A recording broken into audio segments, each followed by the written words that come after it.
अभी बात कर रहे हैं ह्यूमन फिजियोलॉजी के जिस चैप्टर के बारे में, उस चैप्टर का नाम है डाइजेशन एंड एब्जॉर्प्शन। क्लास 11 का चैप्टर नंबर 6 है, बहुत इंपॉर्टेंट चैप्टर है। लेकिन डाइजेशन और एब्जॉर्प्शन को समझने से पहले हमें थोड़ा सा पढ़ना पड़ेगा यहाँ पर न्यूट्रिशन के बारे में कि न्यूट्रिशन क्या होता है। बेसिकली ये चैप्टर हम लोग न्यूट्रिशन टॉपिक के अंडर में पढ़ते हैं। तो व्हाट इज न्यूट्रिशन? तो न्यूट्रिशन का मतलब होता है बेसिकली पोषण, यानी the method of intaking of food. Basically, the method of intaking of energy giving food is called the nutrition, और energy giving food को ही हम लोग यहाँ पर बोलते हैं nutrient. So the method is, what is nutrition? The method of intaking of nutrients is called nutrition. Nutrients को लेना nutrition कहलाता है। ये बात हमारे को पता है। We have different types of mode of nutrition होते हैं। जैसे हमारे पास ऑटोट्रॉफिक मोड ऑफ न्यूट्रिशन है और हमारे पास हेटरोट्रॉफिक मोड ऑफ न्यूट्रिशन है।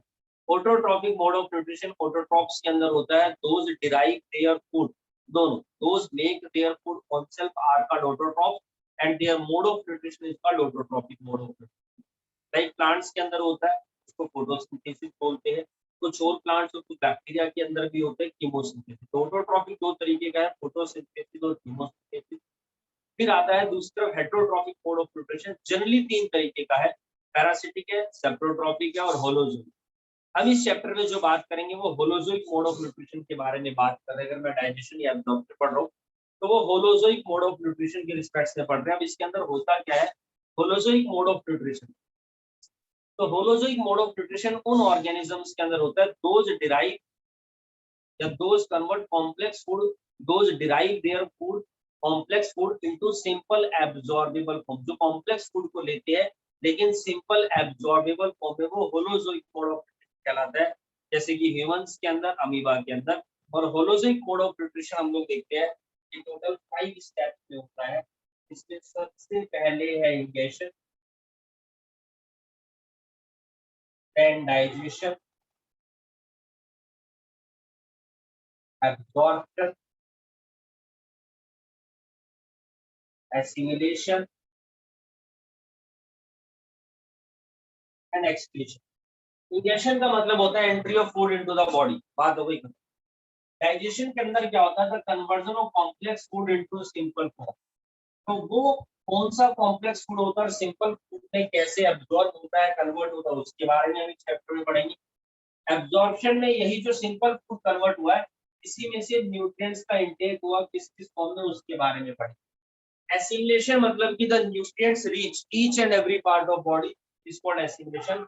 और एक्सक्रीशन के लिए स्पेसिफिकली अलग से पूरा एक चैप्टर है हमारे पास, इसका ह्यूमन फिजियोलॉजी का। तो हम लोग यहाँ पर बात करेंगे बच्चों न्यूट्रिशन के बारे में, डाइजेशन एब्जॉर्प्शन के बारे में with respect to human. Direct मुद्दे की बात पर आते हैं और ह्यूमंस के बारे में बात करते हैं। यानी तो हमारे को पढ़ना है यहाँ पर ह्यूमन डाइजेस्टिव सिस्टम। हम लोग यहाँ पर बात करेंगे ह्यूमन डाइजेस्टिव सिस्टम के बारे में। और इसके अंदर हम देखते हैं कि माउथ से लेकर के और एनस तक एक लॉन्ग कैनाल होती है। ह्यूमंस के अंदर माउथ से लेकर के एनस तक एक लॉन्ग कैनाल होती है और इसी को हम लोग बोलते हैं food canal, also called the digestive canal और also called the alimentary canal. तो माउथ से लेकर के एनस तक ये जो हमारे पास डाइजेस्टिव कैनाल होती है, सबसे पहले बताओ इसको कैनाल बोला जाता है, इसको ट्यूब नहीं बोला जाता। ट्यूब क्योंकि एक तरफ से या दोनों तरफ से बंद हो सकती है, लेकिन कैनाल दोनों तरफ से ओपन होती है। That's the reason behind it, इसको हम कैनाल बोलते हैं। और इसी माउथ से लेकर एनस तक जो हमारे पास डाइजेस्टिव कैनाल है, इसके अंदर बीच बीच में एसोसिएटेड होते हैं कुछ ऑर्गन्स एंड कुछ ग्लैंड जो डाइजेशन को सपोर्ट करते हैं, उसके अंदर हेल्प करते हैं। बीच बीच में हम इनके बारे में यहाँ पर पढ़ते रहेंगे। तो चलिए बात करते हैं यहाँ पर डाइजेशन इन ह्यूमन बींग। एक सिंपल सा डायग्राम बना देता हूँ और उसके बाद पूरी प्रोसेस के रिस्पेक्ट में मैं आप लोगों को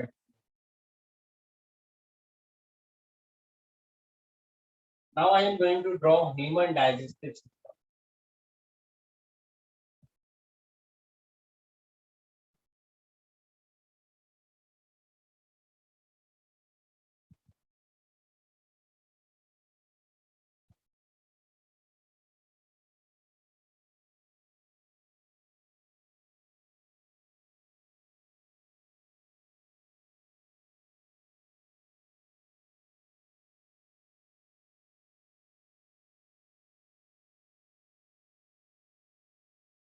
is the liver, gallbladder,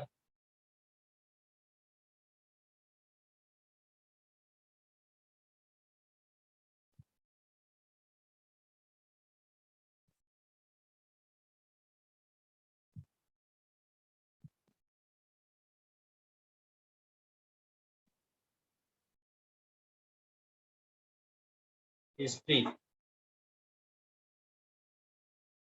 अभी इसके अंदर है स्मॉल इंटेस्टाइन,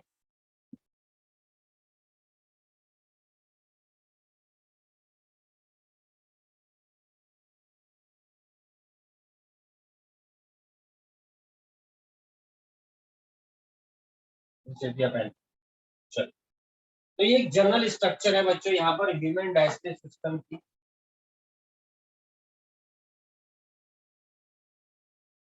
थोड़ी सी सिंक्रोनाइजेशन होनी थी डायग्राम के अंदर,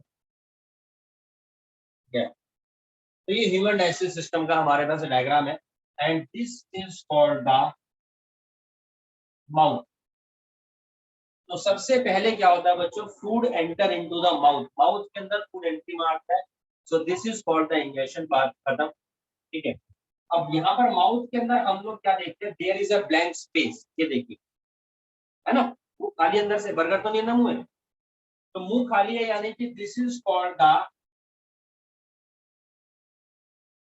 mouth cavity, also termed as oral cavity और buccal cavity.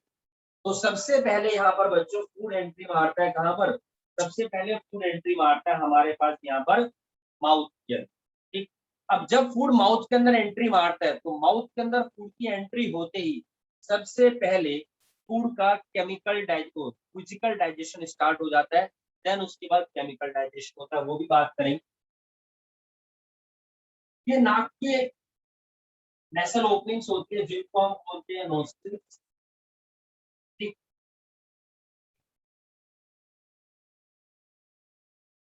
This is the nasal passage, और यहीं पर हम लोग क्या देखते हैं, हमारा प्रेजेंट होता है बच्चों, there is a oral passage, और नेसल पैसेज और ओरल पैसेज आप देखेंगे ध्यान से, ये दोनों आपस में यहाँ पर सेम ओपनिंग है, दोनों एक पॉइंट पर मीट कर रहे हैं, and this is termed as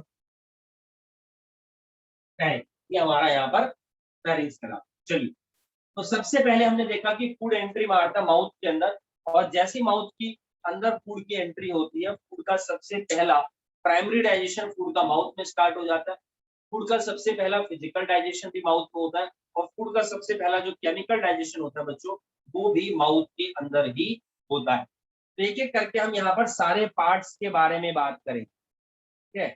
यहाँ पर हम लोग सारे पार्ट्स के बारे में बात करेंगे बच्चों, एक एक करके। तो जब फूड माउथ के अंदर एंट्री मारता है, तो सबसे पहले हमारे पास यहाँ पर प्रेजेंट है, माउथ के अंदर टीथ है, टंग है, और बाहर हमारे पास यहाँ पर बच्चों लिप्स है। एक एक करके सारे स्ट्रक्चर्स के बारे में जब हम आगे बढ़ेंगे तो डिटेल में बात करते रहेंगे, ठीक है? तो फूड की एंट्री होती है यहाँ पर माउथ के अंदर, तो मैं साइड पोज बना करके दिखा रहा हूँ ये सब।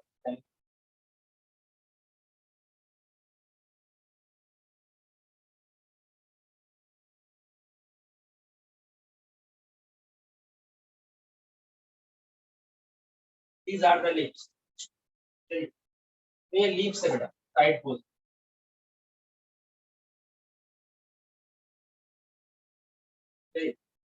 और इन्हीं को मैं फ्रंट से ड्रॉ करके दिखा देता हूँ आप लोगों को।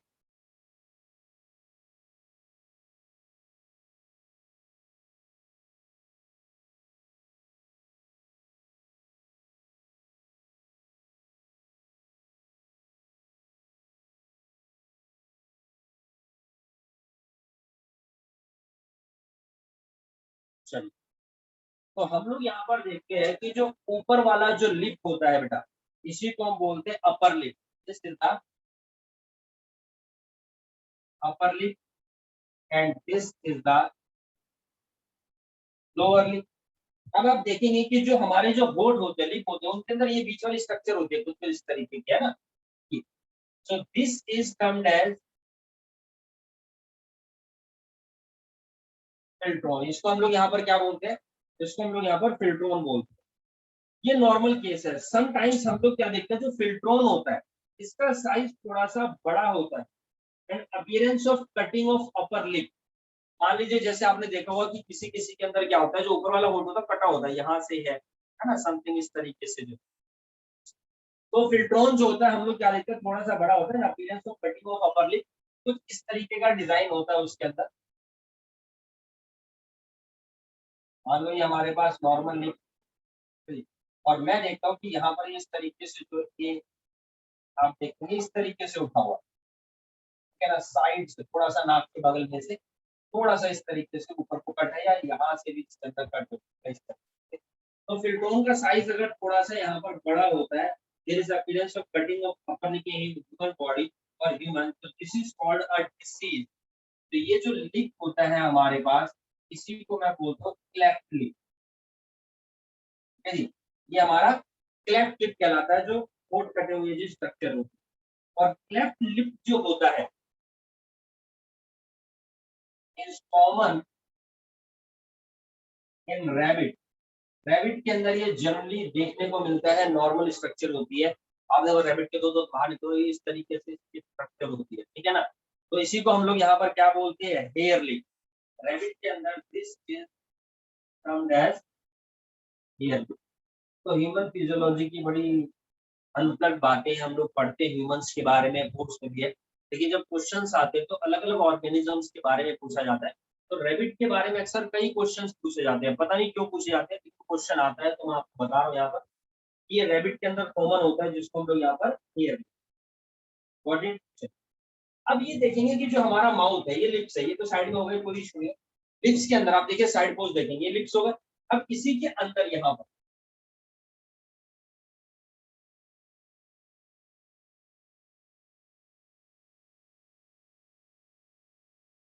ये हमारे पास ओरल कैविटी है। अब इस ओरल कैविटी के अंदर हम लोग क्या देखते हैं बच्चों, ये जो हमारा इंटरनल स्ट्रक्चर होती है माउथ की, तो आप देखेंगे कि ये वाला जो सेक्शन है, ये वाला, this is called the hard palate. इसको हम लोग यहाँ पर बोलते हैं हार्ड पैलेट।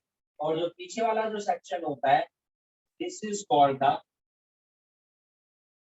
Soft palate. ये हमारे पास सॉफ्ट पैलेट कहलाता है, ठीक है। अब ये जो हार्ड पैलेट होता है, आप देखेंगे अंदर से जो यहाँ जो स्ट्रक्चर है थोड़ी सी हार्ड है, और थोड़ी सी ना फ्रिक्शनल स्ट्रक्चर है, वो फ्रिक्शनल सरफेस है।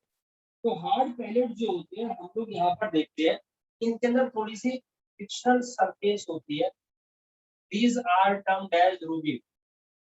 ये रूबी कहलाते हैं, ठीक है ना, उनको हम बोलते हैं रूबी बोलते हैं। और ये क्या करती है, प्रोवाइड फ्रिक्शन। इसका काम होता है बच्चों यहाँ पर फ्रिक्शन प्रोवाइड करना, और साथ ही साथ फूड के लिए ना ग्रिप प्रोवाइड करती है। जैसे फूड यहाँ पर आ गया, दांत तो ही, लेकिन माउथ के अंदर भी ग्रिप होती है, तो इस फ्रिक्शन के कारण, रफ सरफेस के कारण यहाँ पर हम देखते हैं तो फ्रिक्शन प्रोवाइड करता है, ताकि फूड जो है वो इजीली मस्टिकेट हो सके, चर्न हो सके। साथ ही साथ ग्रिप भी ये प्रोवाइड करती है, आल्सो प्रोवाइड ग्रिप। अब आप देखेंगे कि जैसे हमारे पास यहाँ पर ये लिप्स है, ठीक, इसको थोड़ा सा इंटरनली दिखाता हूँ मैं आप लोगों को यहाँ पर।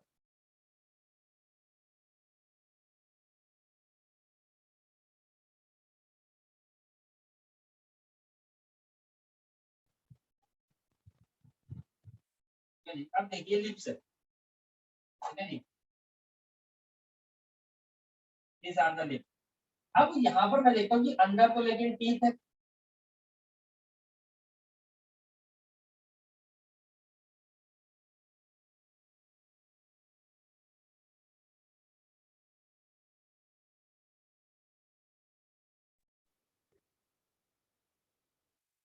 ये हमारे पास टीथ होते हैं बेटा।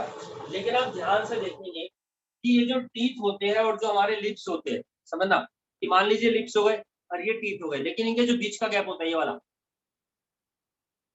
ठीक है, जो ये वाला गैप होता है ना, वो पुड़िया दबा लेते हैं कुछ लोग दांतों होठों के बीच में। So this is termed as, ये वाला जो section, this is for the vestibule. इसको हम लोग यहाँ पर क्या बोलते हैं, वेस्टिब्यूल बोलते हैं। ऊपर और नीचे दोनों तरफ होता है, चारों तरफ बेसिकली यहाँ पर, इसको हम लोग यहाँ पर वेस्टिब्यूल बोलते हैं। फूड अंदर एंट्री मार गया, लेकिन जब एंट्री मारते हैं तो हम लोग देखते हैं कि यहीं पर आप देखेंगे इस तरह की स्ट्रक्चर्स होती है ना, एक घंटी जैसी स्ट्रक्चर होती है जो अंदर हमारे गले में लटकती रहती है, इंटरनल साइड। ठीक, this is termed as fibula. इसको हम लोग यहाँ पर क्या बोलते हैं बच्चों, फिब्यूला बोला जाता है। और इसका फंक्शन क्या होता है, नॉर्मली मैं आपको फंक्शन बताता हूँ, इसके साथ कुछ डिसऑर्डर्स होते हैं वो भी बताऊंगा। कि जब हम लोग खाना खाते हैं तो कई बार ऐसा होता है कि खाना खाते खाते, हो सकता है आपके साथ अभी कैसा हुआ, ये फूड आया और यहाँ से सीधा एंट्री मार गया फूड फाइट।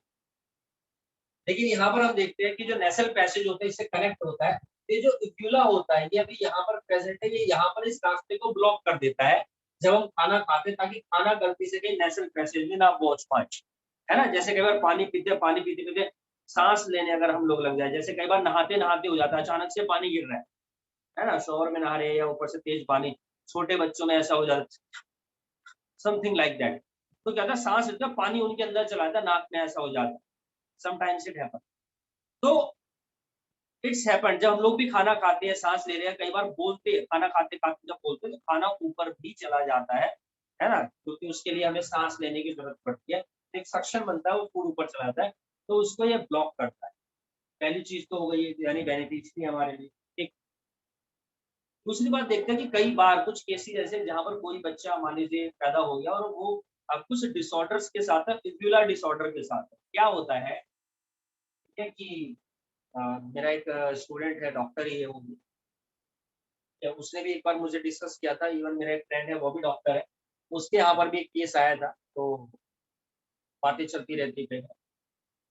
तो उसने मुझे बताया था कि क्या होता है कि फिब्युला जो होता है किसी बच्चे के अंदर जो होता है ना, किसी नीचे वाला जो लोअर बेस होता है उससे टच होता है और उससे अटैच है, समझे। यहाँ पर तो मूवेबल है। तो एक बच्चे के साथ ऐसा केस हुआ था और मैं मिलने गया हुआ था, तो उस समय मुझे पता चला, बाद में उस बच्चे की सर्जरी वगैरह हुई तो ठीक हो गया था। तो क्या हुआ था कि ये इससे टच है, अटैच है। अब सोचिए फिब्युला नीचे वाले बेस से अटैच है, तो एक तो दिक्कत होती थी कि वो बच्चा खाना नहीं खा सकता था, वो खाना अटक जाता था, उसको लिक्विड फूड देना पड़ता था, और बहुत ही कोई अगर फूड होता था तो वो सब्जी के अंदर पूरे तरह के छोटे छोटे टुकड़े तोड़ के मिक्स करके ऐसा दिया जाता था बच्चे, तो वो उसको लेता था बच्चा। ठीक है, और इवन उसके साथ था उसे बोलने में बड़ी दिक्कत थी, या जैसे मैं बोल रहा हूँ आजकल इतना क्लियर भी नहीं थी, ऑडिबल नहीं था इतना, समझ में नहीं आती, जैसे गाड़ी आ रही गांधी अन्नी, है ना, ये उस बच्चे की वर्डिंग थी जो मैं आपको बता रहा हूँ, ज्यादा नहीं थी। तो इस इव्यूला के कारण सर्जरी हुई थी, इव्यूला को यहाँ से कट किया गया था, उसके बाद वो बच्चा ठीक है। ठीक है, तो इस तरह के कुछ कुछ डिसऑर्डर समटाइम्स हैपन, ये चीज होती है। तो इव्यूला से रिलेटेड एक डिसऑर्डर मैंने बताया जो ऑडिटरी का, सॉरी ऑडिटरी कह रहा हूँ मैं, जो है स्पोकन का इश्यू होता है। ठीक, और दूसरा मैंने आपको इव्यूला का यहाँ पर फंक्शन बता दिया, तो ये बेसिक बातें हो गई। अब फूड एंट्री मार गया कहाँ पर जी, इसके बाद बाहर से सीधा हमारे माउथ में। अब जैसे ही फूड माउथ के अंदर एंट्री मारता है,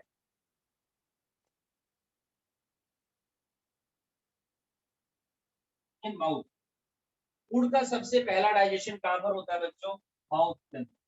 तो पहली बात, primary digestion of food takes place in the mouth, food का प्राइमरी डाइजेशन माउथ में होता है। दूसरी बात, फूड का सबसे पहला जो फिजिकल डाइजेशन होता है वो कहाँ पर होता है, वो भी माउथ में ही होता है। और फूड का सबसे पहला जो केमिकल डाइजेशन है वो भी कहाँ पर होता है बच्चों, वो भी माउथ में होता है। हम बात करेंगे एक एक करके सबके बारे में। सबसे पहले फूड के फिजिकल डाइजेशन के बारे में, जिसमें हेल्पफुल रहते हैं हमारे टीथ एंड टंग।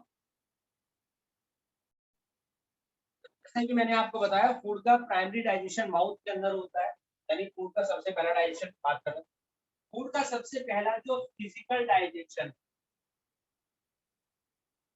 वो भी माउथ के अंदर ही होता है। बड़ा इंटरेस्टिंग चैप्टर है। फिजिकल डाइजेशन में हेल्प करती है दो चीजें, टीथ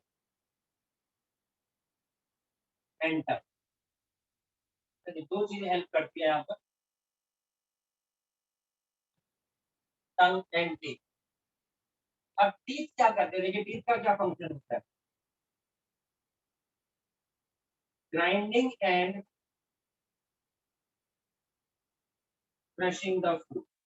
जो फूड माउथ के अंदर होता है उसको ग्राइंड करते हैं, उसको क्रश करते हैं, उसको छोटे छोटे टुकड़ों में तोड़ते हैं। और टंग क्या करती है, mix saliva with the food. वो फूड के साथ स्लाइवा को मिक्स करते हैं। जो फूड हमने खाया हमारे माउथ में चला गया, आप उसको क्या करते हैं, धीरे धीरे चबाते हैं, ठीक है।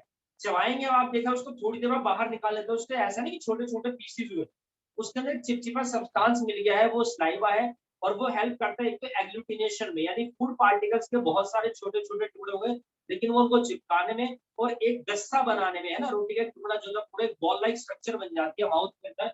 After the physical digestion and chemical digestion, उसको हम लोग यहाँ पर बोलते हैं बोलस। तो जब फूड का, जब हम ग्राइंड कर रहे हैं, क्रश कर रहे हैं, उसके अंदर साइवा मिक्स हो जाता है, तो वो जो फूड अभी यहाँ पर हमारे पास प्रेजेंट है, नहीं, तो जो फूड अब यहाँ पर माउथ में प्रेजेंट है, उसी को हम लोग यहाँ पर बोलते हैं बोलस। ठीक, उसको हम लोग यहाँ पर बोलस बोलते हैं। लेकिन ये बोलस कैसे बना, टीथ फूड को ग्राइंड एंड क्रश कर रहे हैं और टंग जो है उसके अंदर स्लाइवा को मिक्स कर रही है। ये स्लाइवा रिलीज होता है बच्चों स्लाइवरी ग्लैंड। ठीक, अब ये जो टंग होती है, इस टंग की स्ट्रक्चर ऐसी है, ये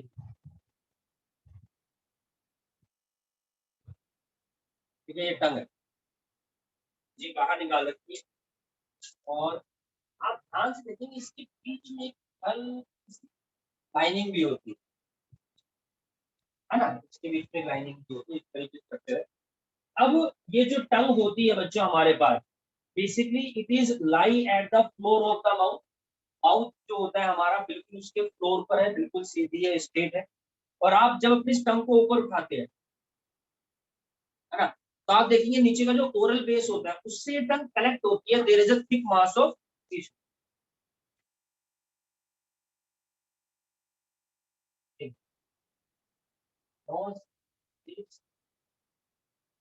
और यहाँ पर हम देखते हैं कि जो ओरल बेस है, ये टंग हमारे पास से कनेक्टेड है।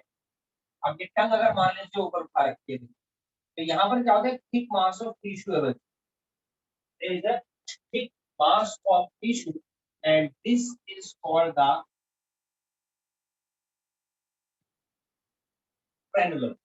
इसी को हम लोग यहाँ पर बोलते हैं फ्रेनुलम, और also termed as frenulum lingua. Basically tongue का ही दूसरा नाम लिंगुआ होता है, लेकिन फ्रेनुलम को भी हम लोग लिंगुआ बोलते हैं अगर स्पेसिफाई करना हो टंग के रिस्पेक्ट से। ह्यूमन मेल के अंदर फ्रेनुलम स्ट्रक्चर जो होती है वो मेल पीनस के अंदर, जो सेक्स ऑर्गन होता है, कॉपरेटिव ऑर्गन होता है, वहां पर भी प्रेजेंट होती है। तो कई बार ट्विस्टेड क्वेश्चन आ जाते हैं, इसी के रिस्पेक्ट में बता रहा हूँ। तो इसको हम फ्रेनुलम लिंगुआ भी बोलते हैं अगर स्पेसिफाई ना कर पाओ। तो हाईली मस्कुलर स्ट्रक्चर है, लाई at the floor of the mouth. और जो इस टंग का पोस्टीरियर पार्ट है, आगे वाला एंटीरियर और पीछे वाला ये पोस्टीरियर, तो जो पोस्टीरियर पार्ट होता है टंग का is attach to the floor of the buccal cavity यानी ओरल कैविटी, एक सॉफ्ट लिगामेंटस फोल्ड से टिश्यू से, जिसको हमने बोला फ्रेनुलम या फिर फ्रेनुलम लिंगुआ बोलते हैं। ठीक, अब आप देखेंगे कि यहीं पर इसी टंग के ऊपर कुछ इस तरह की स्ट्रक्चर्स होती है, these are the bristles like structure. इन्हीं को मैं बोलता हूँ टैपिन। ब्रिसल्स आता है ना टीवी में, टूथपेस्ट और टूथब्रश का आता है, ओरल बी के मुलायम ब्रिसल्स पहुंचे आपके दांतों के कोने कोने पर, तो ब्रिसल्स होते हैं। तो इसी तरीके की ब्रिसल लाइक स्ट्रक्चर होती है टंग के अंदर, जिनको पैपिला बोला जाता है। तो कई बार जब गर्म चीज पी लेते हैं या मुंह में छाले हो जाते हैं, है ना, अल्सर हो जाते हैं, नेक्स्ट होते हैं, कई बार चीख हो जाते हैं, तो थोड़े से वो ज्यादा विजिबल होते हैं, थोड़ा सा उनका साइज यहाँ पर बढ़ जाता है स्टिमुलेशन के कारण। तो यहाँ पर जो है पेपिला होती है, टंग के ऊपर ही प्रेजेंट होते हैं बच्चों हमारे पास टेस्ट बर्ड। Got it? यहीं पर हमारे पास टेस्ट बर्ड्स प्रेजेंट होती है। वैसे तो पेपिला 7 to 8 होती है जो फ्रंट की होती है, जो थोड़ी सी लार्ज होती है, ठीक है, पूरी टंग में ही होती है। लेकिन यहाँ पर जो होती है इनको हम लोग यहाँ पर बोलते हैं फंकी फॉर्म, ठीक है। ये वाली जो पेपिला है इनका नाम है यहाँ पर fungi form,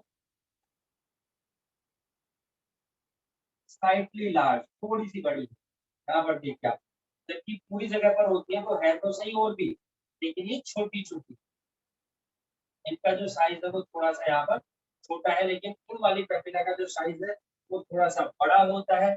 red in colour,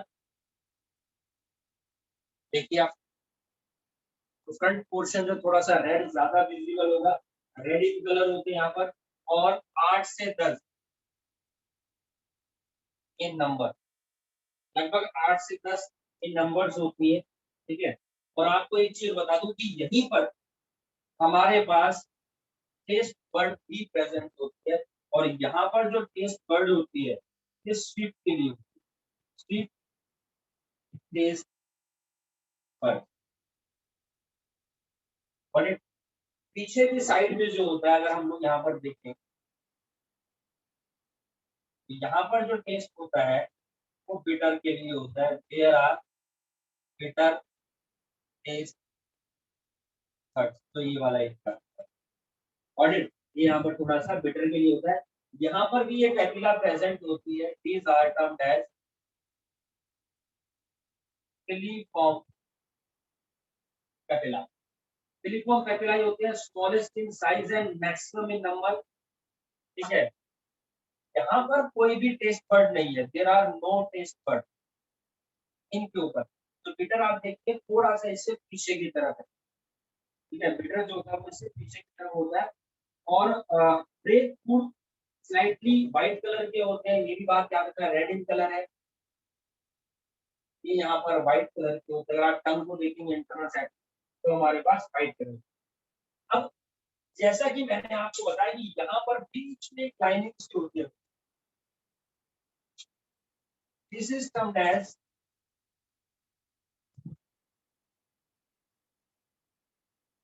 median groove, इसको हम लोग यहाँ पर बोलते हैं मीडियन ग्रुप बोलते हैं। उसके अलावा आप देखिए जो साइड वाला पोर्शन होता है ये दोनों तरफ से है, ये बेसिकली सॉल्ट के लिए रिस्पॉन्सिबल होता है, जो सॉल्टी टेस्ट बर्ड्स होती है। और इसी को हम बोलते हैं anterior lateral margin, this is called the, जो साइड वाला रीजन है इसको हम बोलते हैं एंटीरियो लेटरल मार्जिन, ठीक है, जहां पर हमारे पास सॉल्ट के लिए होता है। उसके बाद यहाँ पर शोर के लिए यानी कि खट्टे के, ठीक है। और ये वाला जो रीजन है, ये वाला जो सेक्शन है, समझे, जहाँ पर शोर टेस्ट पर हमारे पास रहती है पोस्टीरियो लेटरल मार्जिन, बिल्कुल कॉर्नर, पोस्टीरियो लेटरल मार्जिन। तो टेस्ट बर्ड्स के ऊपर क्वेश्चन पहले तो काफी ज्यादा पूछे जाते हैं, तो काफी टाइम से कम है, ठीक है। और जो लास्ट वाला पोर्शन है बिल्कुल last, this is called the sulcus terminate, this is called the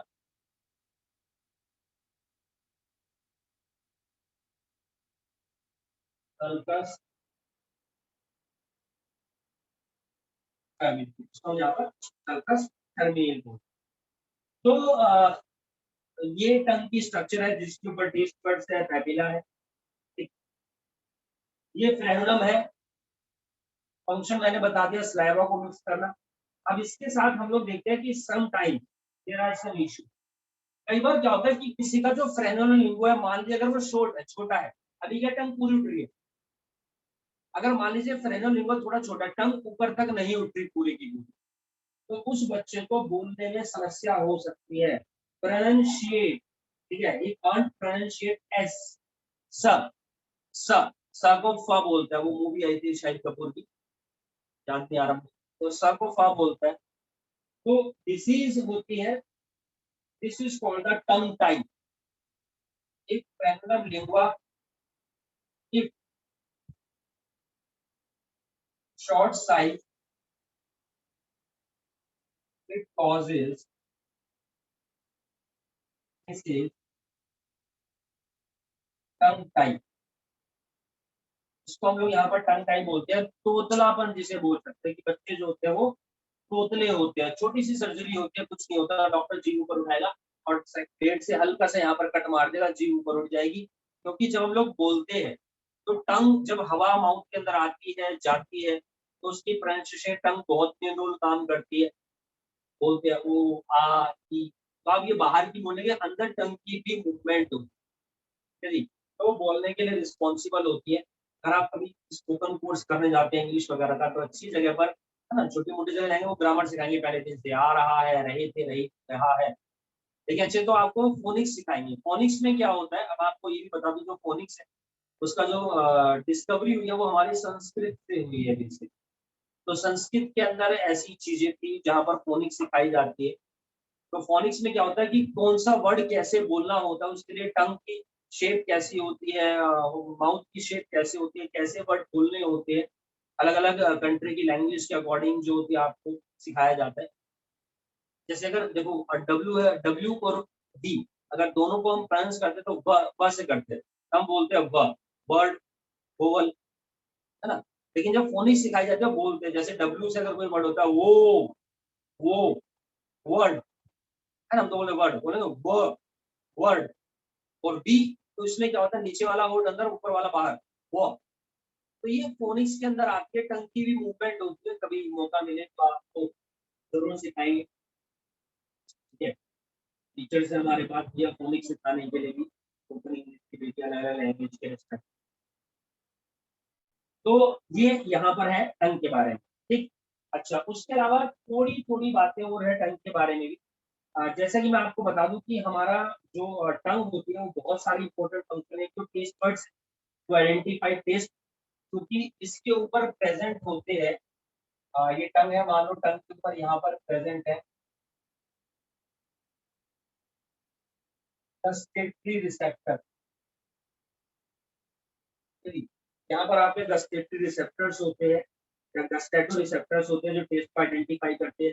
फिर स्लाइवा को फूड के साथ मिक्स करने में हेल्प करते हैं during chewing, help in swallowing, है ना, गोली वोली खाते हैं आप, दवाई मेडिसिन रखती, टंग जो होती है स्वेलोइंग में भी हेल्प करती है। It also help in articulation of speech. And एक चीज और बताओ कि जो समटाइम्स क्या होता है, यहाँ पर टॉन्सिल्स हो जाते हैं, गांठ सी पड़ जाती है, तो ये डिफेंस में भी हेल्प करता है। It also help in defence, उस टॉपिक के बारे में बताएंगे। तो डिफेंस में भी हेल्प करता है, डिसऑर्डर डिसीज वगैरह, बुखार फीवर वगैरह। कई बार किसी के टॉन्सिल ज्यादा बढ़ जाते हैं, ठीक है, वो हार्मफुल भी होता है।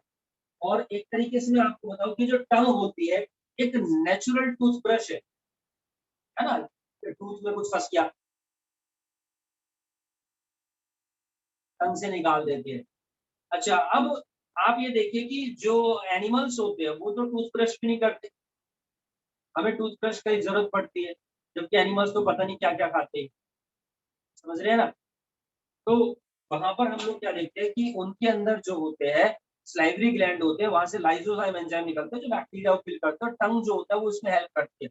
चोट लग जाती है, टंग से ही अपनी जीभ से चाट के उसको सही कर देते हैं। ठीक है, तो ये बातें यहाँ पर बच्चों ठीक है। चलो, तो मैंने आपको बताया कि यहाँ पर पैपिला है, फंगिफॉर्म, ठीक है, इन्हीं को हम लोग सर्कमवैलेंट पैपिला भी बोलते हैं।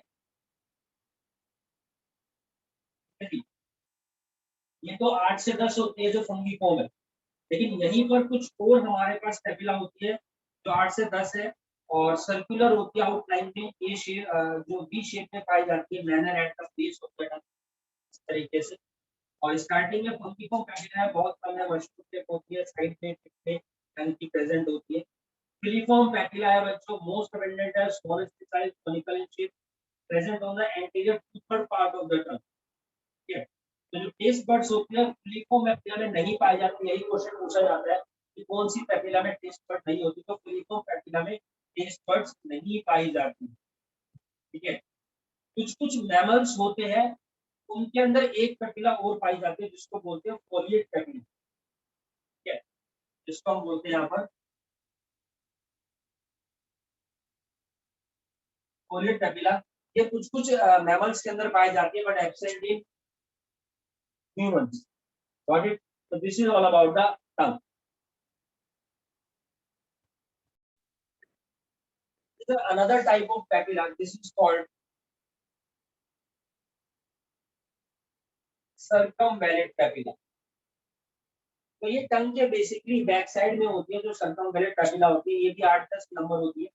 साइज थोड़ा सा बड़ा होता है, सर्कुलर